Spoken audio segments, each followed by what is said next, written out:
Eu sou Breno Altman, diretor editorial do site Opera Mundi. Eu queria convidar vocês a assistirem os vídeos do Opera Mundi no nosso canal do YouTube. Também aproveito para chamá-los a assistir esses mesmos vídeos na TV 247, que é nosso grande parceiro nessa batalha por uma comunicação independente e verdadeira em nosso país. Boa tarde!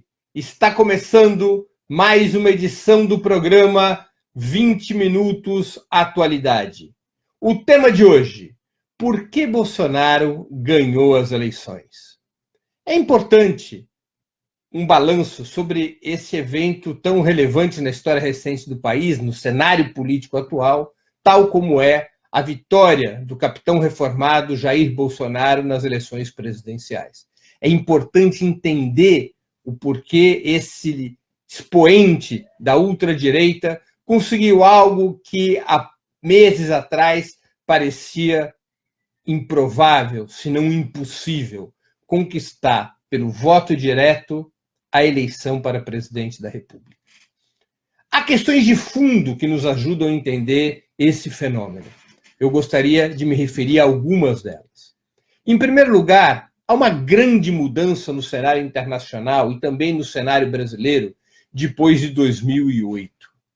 Com a explosão dessa grande crise mundial do capitalismo, mudou-se e bastante a agenda das corporações empresariais, da burguesia mundial, especificamente no caso brasileiro, os grandes empresários aceitavam aquelas políticas que estavam sendo executadas pelo governo Lula, políticas de aumento dos salários, política de aumento dos direitos, política de direcionamento de grande parte do orçamento público para a melhoria da vida do povo, porque tinham como compensação a expansão do mercado interno e do mercado externo.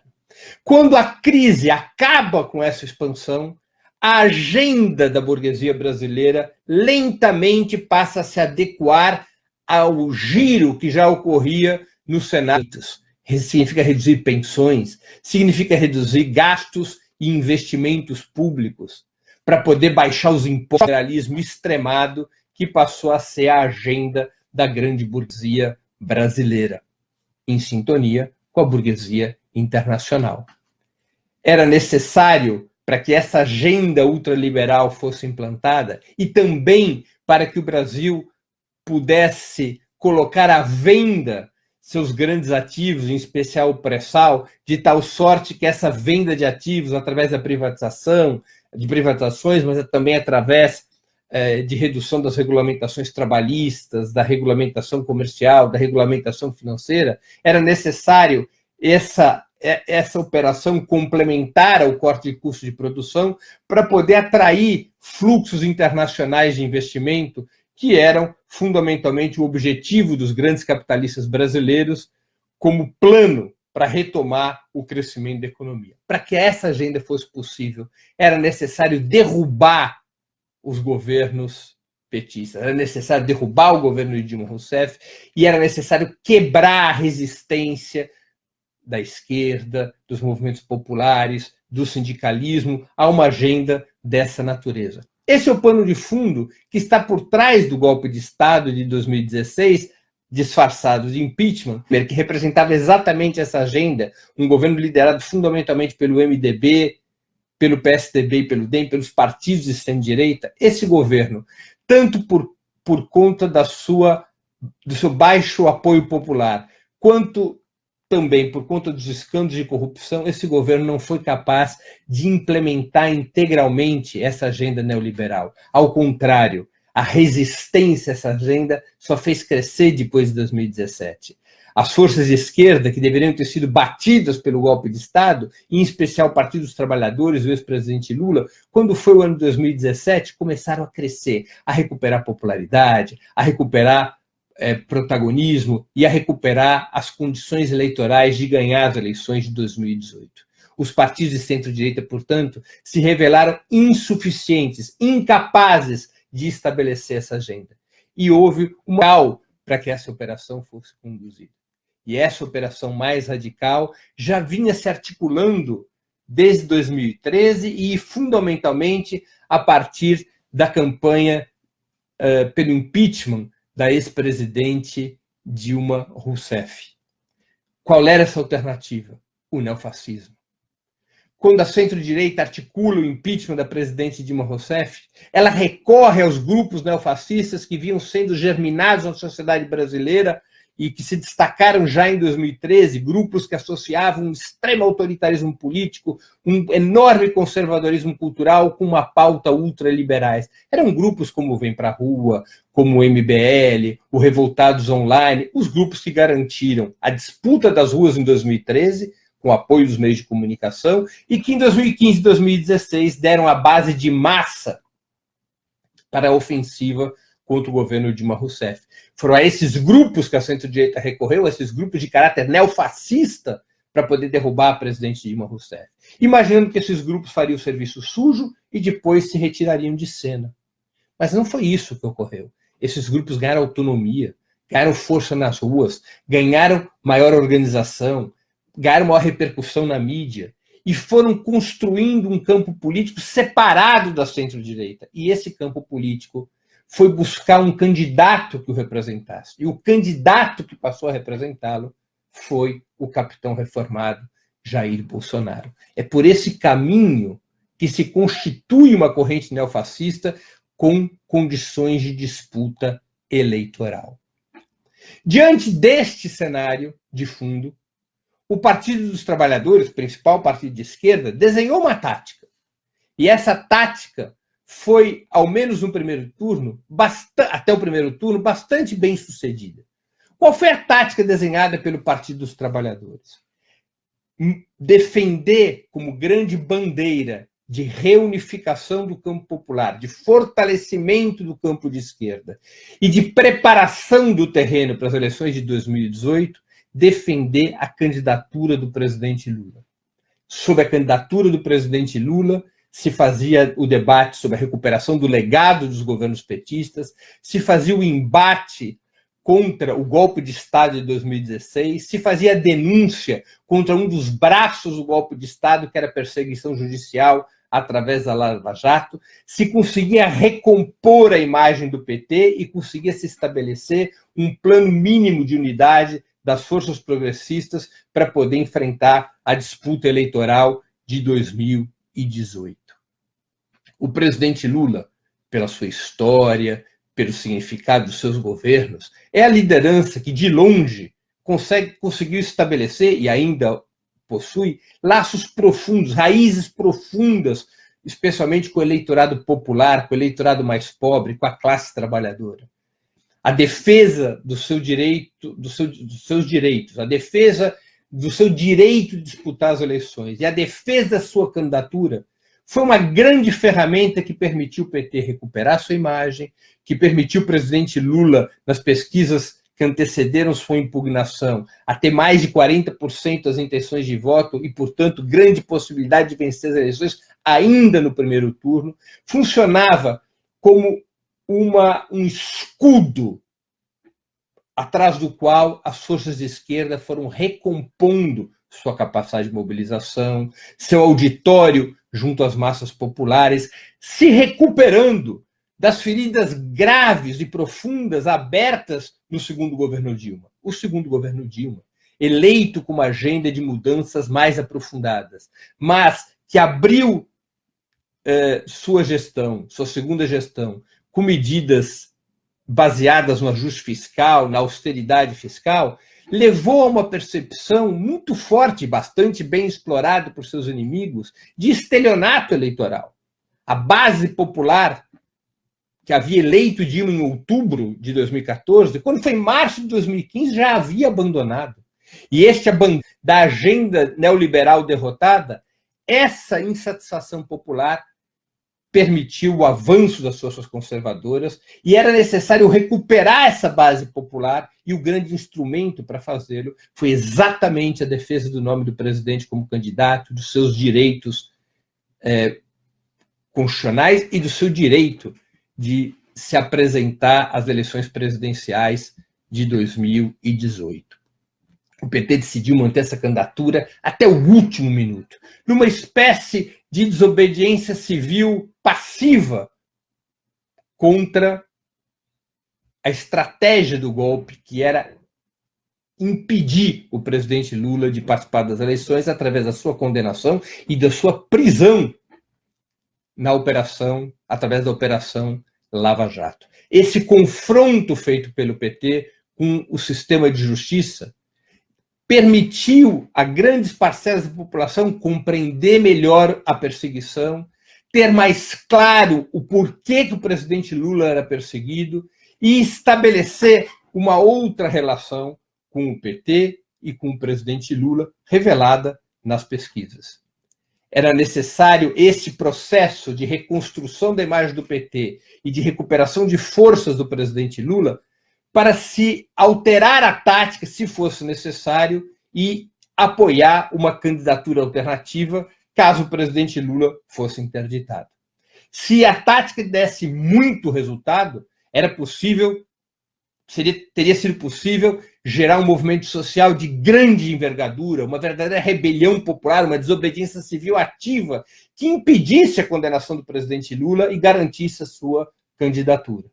Ou mesmo um movimento que antes até das eleições de 2018, se força popular tivesse interrompido o governo golpista de Temer e antecipado as eleições presidenciais. Mas caso não fosse possível nenhum desses dois cenários, caso não fosse possível criar um clima de mobilização social tão intenso que permitisse impedir a condenação do presidente Lula e garantisse o direito de participar, ou que interrompesse o governo Temer e antecipasse as eleições presidenciais, ainda assim, por essa tática, haveria forças para transferir, ao menos parcialmente, o apoio do presidente Lula a uma candidatura alternativa. E foi isso o que aconteceu. Esse foi o movimento feito pelo PT no dia 11 de setembro de 2018.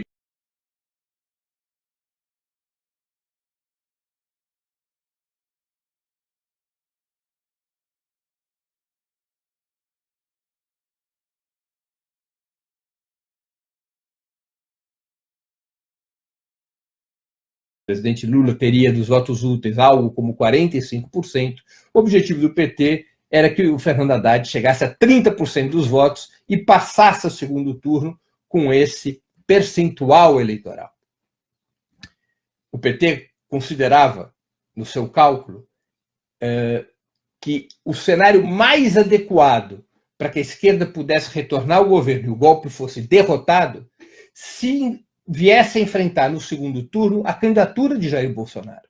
Por que havia essa preferência em enfrentar a candidatura do Jair Bolsonaro? Porque a ultradireita teria, pelas pesquisas, e todas as pesquisas indicavam isso, teria maiores dificuldades de unir todo o antipetismo contra um candidato petista.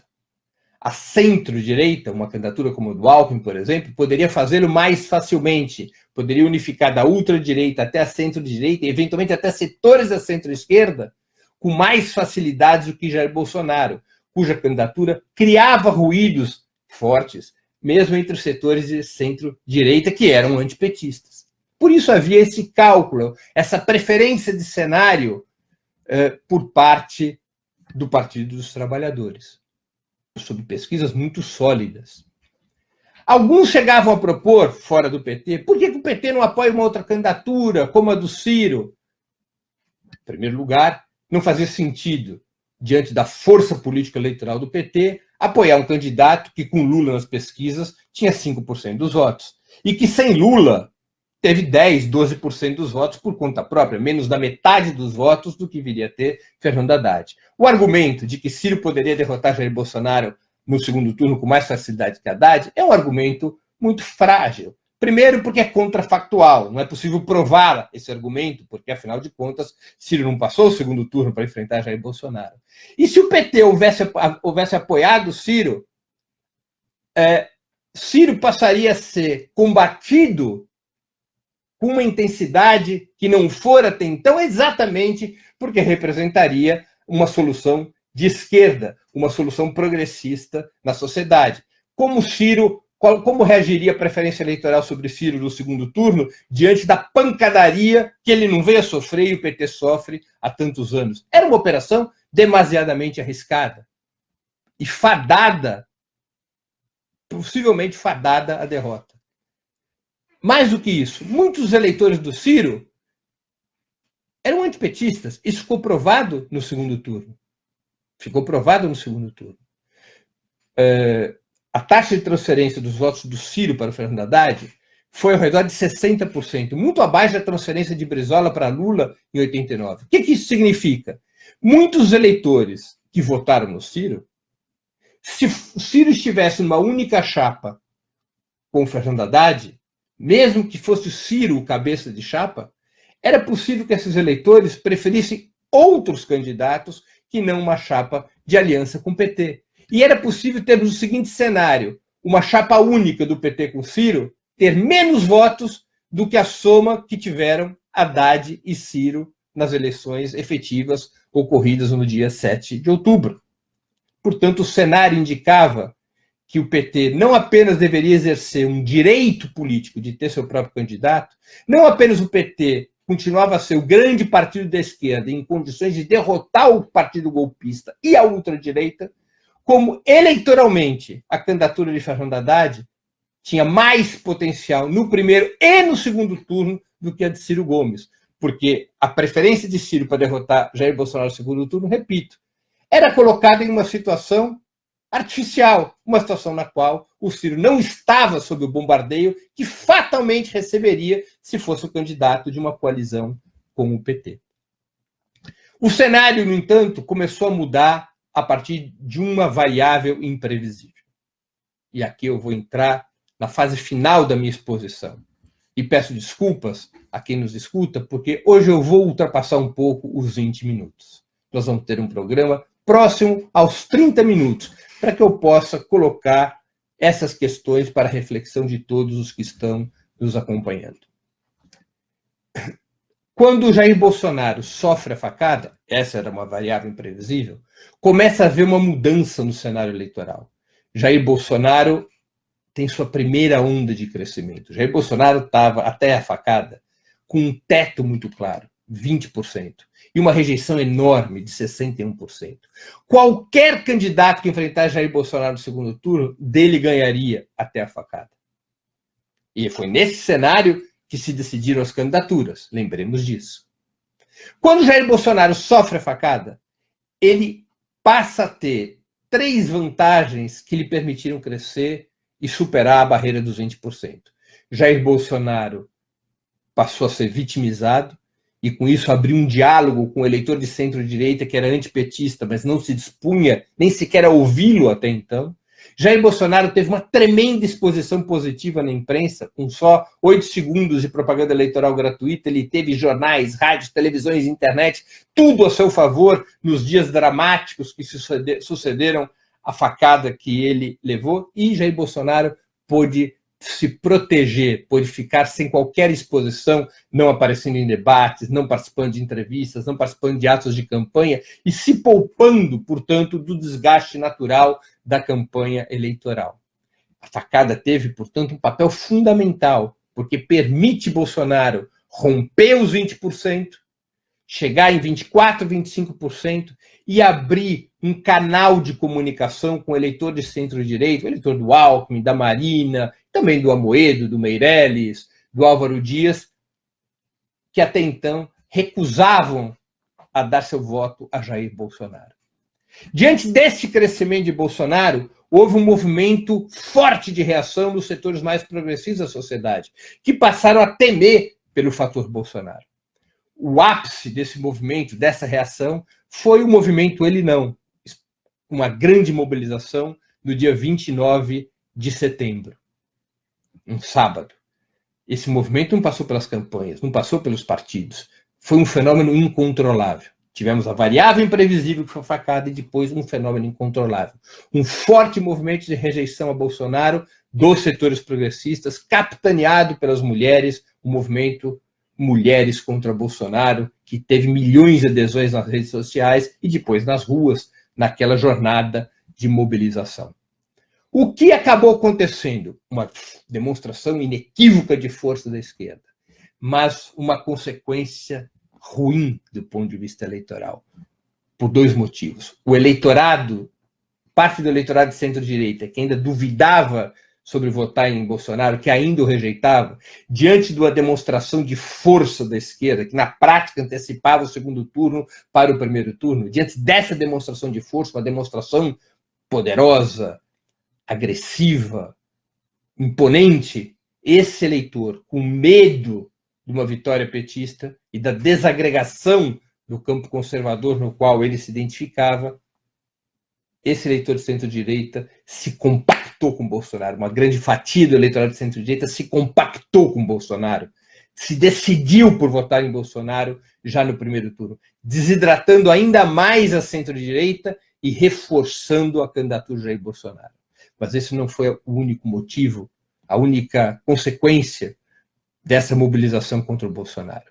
Por ter sido uma mobilização fortemente marcada pela defesa dos direitos civis e dos valores progressistas, porque defendia com muita ênfase e muita correção o direito ao casamento entre homossexuais, a descriminalização do aborto e outras bandeiras civilizatórias caras à esquerda brasileira, a centralidade dessas bandeiras, com imagens falsas, com cartazes falsos, foi utilizada pelas igrejas evangélicas no domingo subsequente às manifestações daquele sábado, 29 de setembro, para se dirigir ao eleitorado popular de baixa renda, mais conservador, e dizer, vejam só, a esquerda ameaça a família, a esquerda quer a dissolução da família, a esquerda enfrenta algo que lhe é tão caro como a família. E isso teve forte repercussão nesse eleitorado popular. Foi a segunda onda de crescimento de Bolsonaro, por compactação do eleitorado de centro-direita ao seu redor e também porque pela primeira vez Bolsonaro conseguiu romper sua bolha. O núcleo duro do eleitorado de Bolsonaro eram as camadas médias altas. Quanto maior a renda, maior a escolaridade, mais votos tinha Bolsonaro. Com a ajuda das igrejas evangélicas, com base no discurso conservador em termos de valores e direitos civis, Bolsonaro conseguiu romper essa bolha e capturar uma franja do eleitorado popular que tradicionalmente era petista, que tradicionalmente era lulista, mas que transitou para Bolsonaro por conta desses valores conservadores defendidos pela igreja evangélica, especialmente depois do impetuoso movimento Ele Não. Repito, foi a segunda onda de crescimento do Bolsonaro. Ele então rompe o teto dos 30%. E aí veio um erro da campanha do PT. O PT, diante do crescimento do Bolsonaro, dessa segunda onda, quando já não havia mais nenhuma chance da centro-direita ir para o segundo turno, quando a centro-direita já estava com menos de 20% na soma total dos seus 5 candidatos, sem que Ciro Gomes oferecesse qualquer perigo à candidatura do PT, era a hora, naquela última semana de campanha, do PT ter voltado todas as suas baterias contra Bolsonaro. Todas as suas baterias. Não para tirá-lo do segundo turno, mas fundamentalmente para enfraquecê-lo, para impedir que ele chegasse demasiadamente forte no segundo turno. O PT fez um movimento nessa direção, mas um movimento débil, um movimento que não foi forte o suficiente, que não foi intenso o suficiente. E Bolsonaro teve sua terceira onda de crescimento nas 48 horas finais do primeiro turno, entre os dias 5 e 7 de outubro. É o chamado voto no cavalo vencedor. Ou seja, o voto útil no qual o que restava da centro-direita, grande parte do que restava da centro-direita, deposita seu voto em Bolsonaro por considerá-lo o cavalo ganhador, quem poderia melhor expressar o antipetismo. E Bolsonaro, então, chega aos 46%, a que chegou no segundo turno. Fernando Haddad conseguiu exatamente o objetivo a que se propunha a campanha do Partido dos Trabalhadores. Fernando Haddad chegou aos 30%.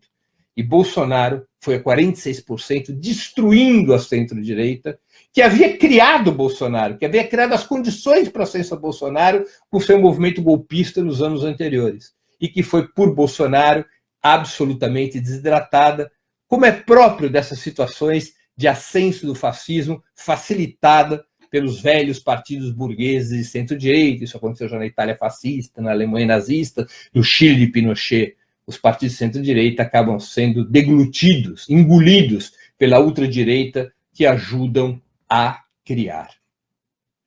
Mas, de toda maneira, ali houve um erro na tática do PT. Uma tática que vinha sendo bem conduzida, mas que na semana final do primeiro turno vacilou e não dirigiu toda a sua artilharia, toda a sua mobilização para enfraquecer Bolsonaro. Na abertura do segundo turno, a história mudou de figura. Houve uma opção da campanha do PT uma opção em ter como principal objetivo construir uma frente democrática. Normal. Para enfrentar a ultradireita, reunir todas as forças da democracia contra o candidato que expressava a corrente neofascista. Construir essa frente democrática significa, fundamentalmente, atrair os chefes políticos, os partidos, os eleitores situados mais ao centro. Para esse movimento ser possível, foi o cálculo que predominou na campanha, de uma forma ou de outra, que parece ter predominado, o que se fez foi ampliar o programa em direção ao centro, renunciando a certos itens programáticos caros ao PT para poder dialogar com essas forças ao centro. Se mudou drasticamente a logotipia da campanha, praticamente tirando o vermelho para demonstrar que a candidatura de Fernando Haddad era uma campanha no segundo turno mais ampla, que estava disposta a abraçar o centro. Dedicou-se fundamentalmente a construir a imagem do candidato Fernando Haddad e não a destruir do Bolsonaro. Era fundamental construir a imagem de Fernando Haddad para que mostrasse que sua candidatura ia além do PT, ia além do Lula e podia dialogar com as forças ao centro. Retirou-se, ou reduziu-se muito, a participação do presidente Lula na campanha de televisão, também como um sinal às forças de centro, também como um sinal a determinadas forças antipetistas que estariam dispostas a votar contra o Bolsonaro, mas que não tinham muita empatia pelo PT, em especial pela sua histórica liderança. E, finalmente, o candidato acabou, em função dessa política, se dedicando a fazer articulações políticas e entrevistas, abandonando sua agenda de viagens e de campanha de massas pelo país. Dos 21 dias de campanha no segundo turno, durante 14 dias predominou essa orientação. Enquanto Bolsonaro fez o oposto. Na partida do segundo turno, Bolsonaro, ciente de que o seu eleitorado frágil não eram as camadas médias altas, não eram as camadas médias que votavam na centro-direita, mas que eram exatamente esse eleitorado popular e as camadas médias intermediárias que tinham sido beneficiadas do governo Lula, esse eleitorado popular que já havia votado no Lula e no PT, mas que por razões de valores conservadores haviam sido conquistados por Bolsonaro. Esse era o seu eleitorado frágil que poderia ser disputado pelo PT se o PT tivesse como objetivo fundamental ir para uma campanha de destruição de Bolsonaro e para um enfrentamento ao redor dos direitos econômicos e sociais. Bolsonaro para proteger essa fatia do eleitorado, enquanto o PT trabalhava na tática de frente democrática, Bolsonaro o que fez foi falar diretamente para esse eleitorado, falar em expandir o Bolsa Família, falar que não ia fazer privatizações. Ele tentou salvaguardar o eleitorado que poderia ser ameaçado diante de um ataque destrutivo do PT contra o que significava, em termos econômicos, Jair Bolsonaro. O PT, para construir essa tática de frente democrática, não teve nos direitos econômicos e sociais, nos primeiros 14 dias do segundo turno, sua questão fundamental. Depositou sua narrativa fundamentalmente em torno da questão da democracia. Questão muito relevante, que deveria estar presente na campanha, é claro, mas ao se transformar na questão fundamental, fez-se um diálogo centrado fundamentalmente nas camadas médias altas e não no eleitorado popular que Bolsonaro havia capturado na virada de primeiro para o segundo turno e que poderia ser reconquistado pelo PT. O PT foi se dar conta disso depois de 14 dias. Pelas pesquisas, Bolsonaro chegou a ter 20% de diferença. Percebeu-se que era necessário um giro tático. E na última semana fez-se esse giro tático, especialmente depois que a denúncia da Folha de São Paulo sobre a máquina clandestina de fake news de Bolsonaro, que cometeu inúmeros crimes na campanha, e isso teve um peso na campanha, a partir da denúncia da Folha de São Paulo, a campanha do PT parece ter se dado conta que era necessário um giro para poder ter chances de vencer. E faz esse giro. Começa-se a fazer uma campanha de destruição de Bolsonaro, começa-se a fazer mais claramente o enfrentamento em torno das questões econômicas e sociais, com propostas concretas que interessavam o eleitorado popular, como a redução do preço do gás, como o aumento do salário mínimo. O candidato Fernando Haddad sai do terreno abstrato da defesa da democracia para um enfrentamento concreto contra Bolsonaro, volta a viajar pelo país, a ir para o Nordeste, a ir para os bairros, a fazer campanha de massa, para de usar seu tempo fundamentalmente com articulações e entrevistas e passa a fazer uma campanha popular. O presidente Lula passa a ter um peso maior na campanha de televisão, e isto vai não apenas ampliando o auditório da campanha de Haddad no segundo turno, como também estimulando um poderoso movimento democrático, sem articulação por cima, sem apoio de Fernando Henrique, sem apoio de Ciro, sem apoio de caciques e partidos. Na sociedade foi gerando um movimento democrático, antifascista, com muita gente que não era do PT, com muita gente que nem gosta do PT, com muita gente que quer derrotar o PT. Mas se passou um sinal de enfrentamento contra Bolsonaro, um movimento cívico de grandes proporções que arrastou setores dos mais, que atraiu eleitores e militantes dos mais diferentes setores políticos e ideológicos da sociedade, nessa última semana em que houve esse giro tático da campanha do Partido dos Trabalhadores. E a diferença se reduziu de 20% para 10%, como terminou as eleições no dia 28 de outubro. Eventualmente, claro que isso é contrafactual, se esse giro político tivesse sido feito anteriormente, ou se ele tivesse marcado o conjunto do segundo turno, eventualmente fosse outro resultado eleitoral. A vitória do bolsonarismo não era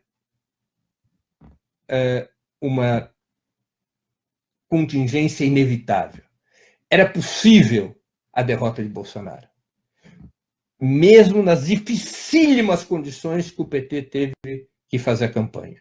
O PT foi perseguido, seu principal líder histórico foi impedido. As eleições foram claramente uma fraude da qual o PT resolveu participar porque era o espaço político possível para tentar derrotar o golpe. Como a esquerda participou de outras eleições fraudulentas na história, por exemplo, durante a ditadura, usou eleições fraudulentas da ditadura para derrotar o regime militar, como na famosa eleição de 74, quando a ditadura perde uma eleição controlada e fraudulenta, porque não havia liberdade de expressão nem liberdade partidária. O PT decidiu participar dessas eleições porque era o caminho possível, no cenário que estava posto, para derrotar o golpismo.